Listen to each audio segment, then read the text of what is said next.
liability waiver. Sure. This is Social plastic bag. social contract. This is tea. This isn't weed. Just so you know, since it's on camera, it looks really discreet. Anyway, so my name is Annie, and I've been instructed that if it was the end of the world, skills that might get overlooked. So if you want to draw people to capture things you're seeing or tell stories, here's a really, really basic way to get a human figure in dimension. And this is kind of a really basic skeletal structure that you can modify based on what the particular person looks like. So, kind of the first thing is kind of a gesture, and then you have kind of a conical thing for the spine, kind of like a hoop thing for the clavicles and where the shoulders hang. The head connects to the neck, and that's kind of a really basic way is to do a ball with kind of a mask thing attached to it. And so you see here the mask front part of your face, which most people kind of overemphasize, is really just half your head, and there's a lot more area to the cranium than most people draw. The people who seem to get that, I hear in drawing classes, are new mothers, because they're looking down at the baby and holding and seeing the whole length of the cranium. So make sure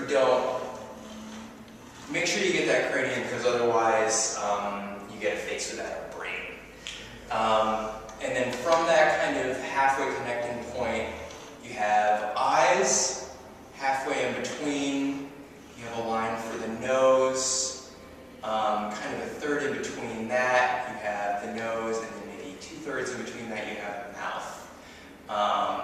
And then the nose, of course, is a dimensional thing, and then brows kind of come out from there. Eyes sit kind of back in the skull, and then make sure that you kind of think of it like, I grew up watching Batman, so my kind of standard is this kind of like taut-jawed individual, but you don't necessarily want to draw that because most people don't look like that. And then the neck kind of sits within there, and then you want to make sure that the neck is kind of sitting in this kind of like mound of sinew and flesh that like kind of comes up. From all kind of angles, try to think of it as like a dimensional thing, like a sculpture. So when you're watching people, watch how they move and how different parts fit into other parts. So this is kind of doing everything kind of. So the spine kind of comes back here, and then if you can think of the pelvis as, in a really simplified way, as two discs that are kind of sitting, oblong discs that are kind of sitting like this.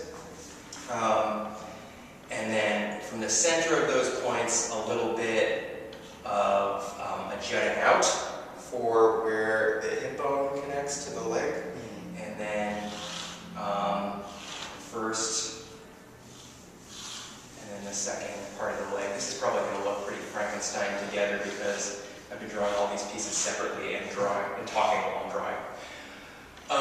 Which usually makes it a lot harder, but then the arms and the hands kind of come to about, they kind of hang maybe halfway down your leg, generally. I mean, these are really, really vague rules that don't correspond to people's particular body types.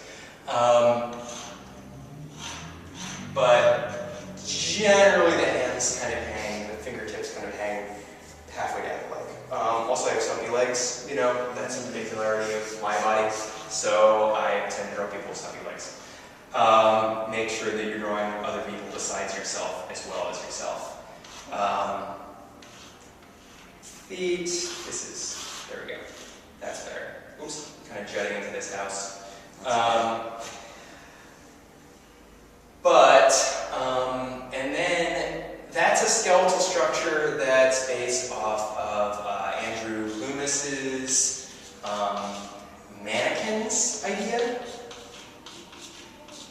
how he spelled it, Mannikin,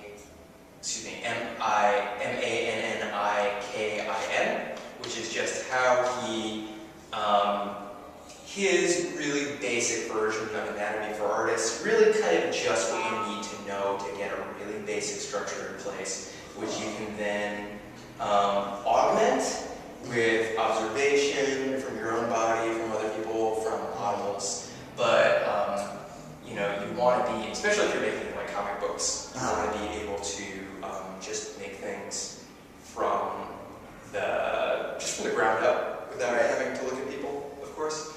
And then from there, from however you want to structure just the basic skeletal structure, you build muscles on top of that, which of course you learn just through experience and from studying the muscles. This is probably kind of more detail that I can provide also than just learning this stuff, but I guess pay attention to how large joints are, pay attention to the angularity of where certain things meet each other.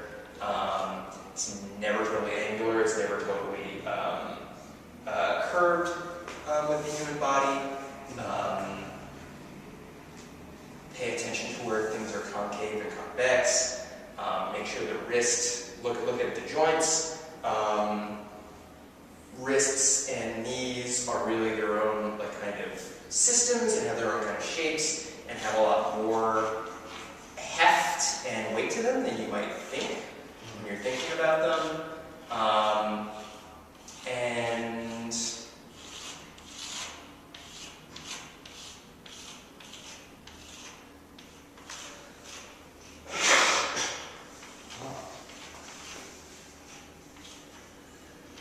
draw through, make sure you're getting all the parts of the body drawing through one another, so you're not seeing just what's right there, you're also seeing like the arm that's behind me, behind like the weight of me. That way you're going to be, you know, if you're drawing me and you're seeing me from the angle that you're standing at, you're seeing this hand, you're going to want to make sure that this hand is moving in the way that it needs to, and it's placed where it needs to be. And the only way to do that is kind of to know how it's connecting through the rest of my body. Those are some basics. On top of that, I don't think there is any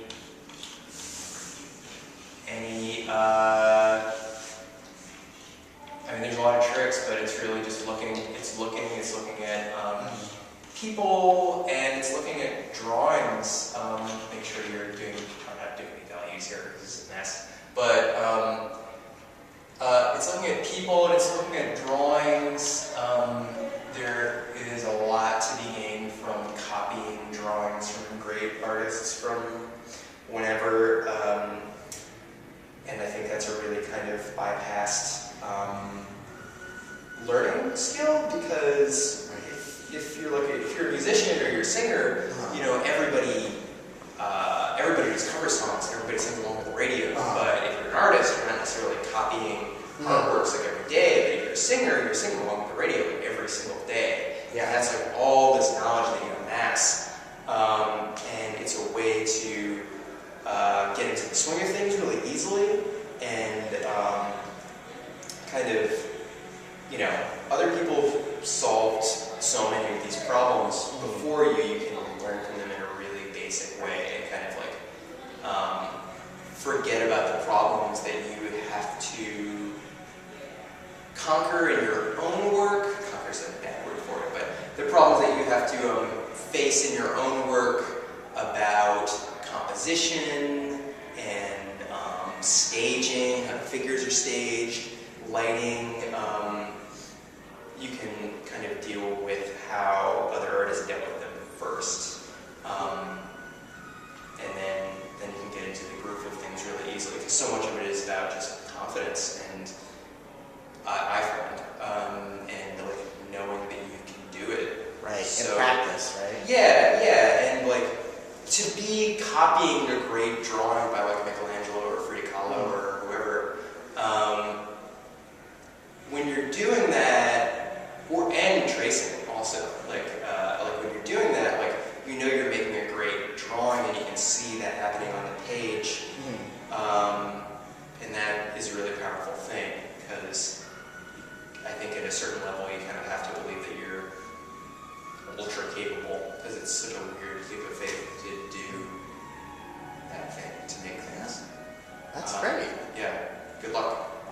Thank you so much. That's amazing.